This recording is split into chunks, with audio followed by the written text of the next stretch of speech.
Okay, well, Susan Dulick started the winery in 1997.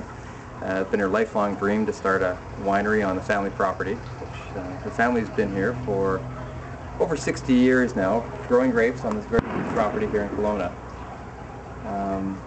So when she wanted to start the winery, she wanted to create wines that reflected specifically the terroir that we're on and the climate and the soil of Kelowna. And so we're focused mostly on aromatic wines. We do some sparkling wines as well.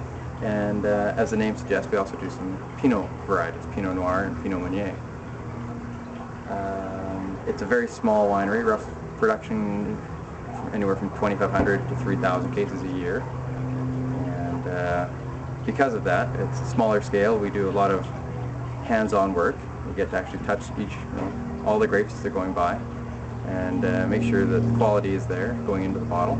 We also get to spend a lot of time in the vineyard through the whole year. We're out starting in January. We're pruning and training and doing weed control and cultivation all through the year, so we have a good idea how the season is developing for the wines.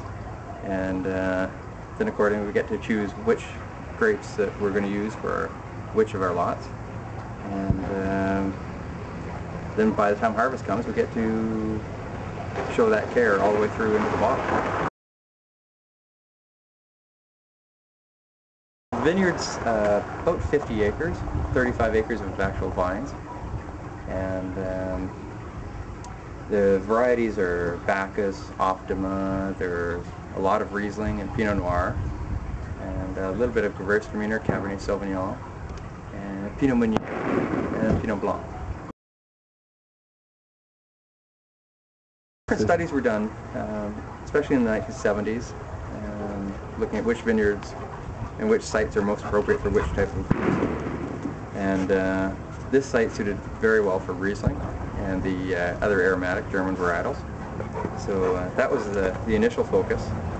And then we brought in some Pinot Noir and Pinot Meunier as well, because with all the other varietals we could easily do some sparkling wines, and those are appropriate for sparklings. So he took a lot of care in planting the cab, making sure the cordon system is very low down to the ground to extract all the heat possible out of the summer sun.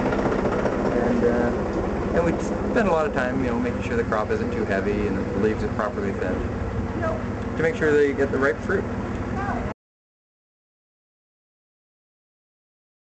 Well, we don't have to irrigate very often through the year, 4 times maximum. And because we've got a fairly heavy clay soil here, and it retains the moisture.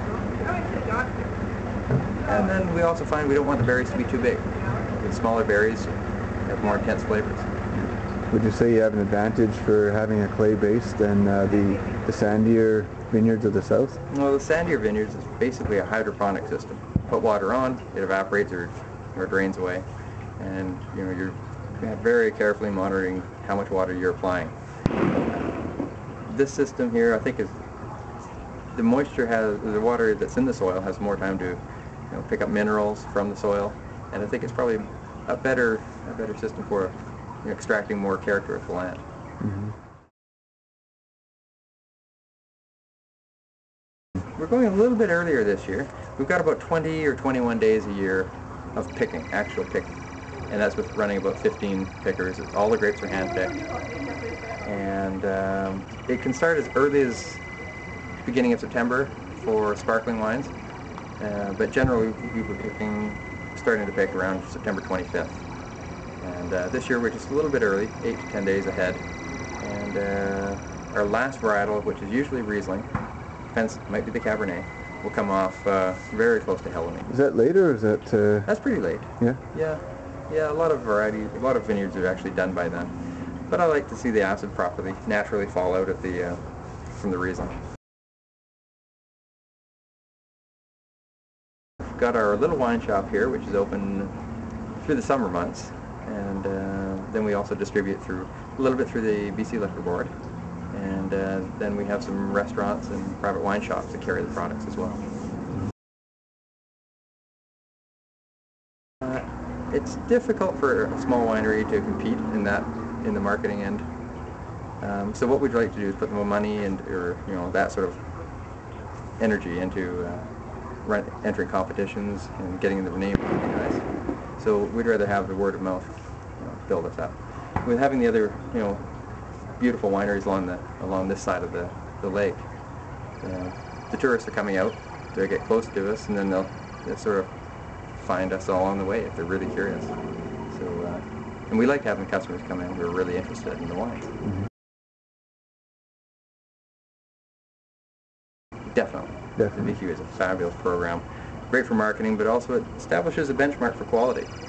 And that's essential in a growing industry.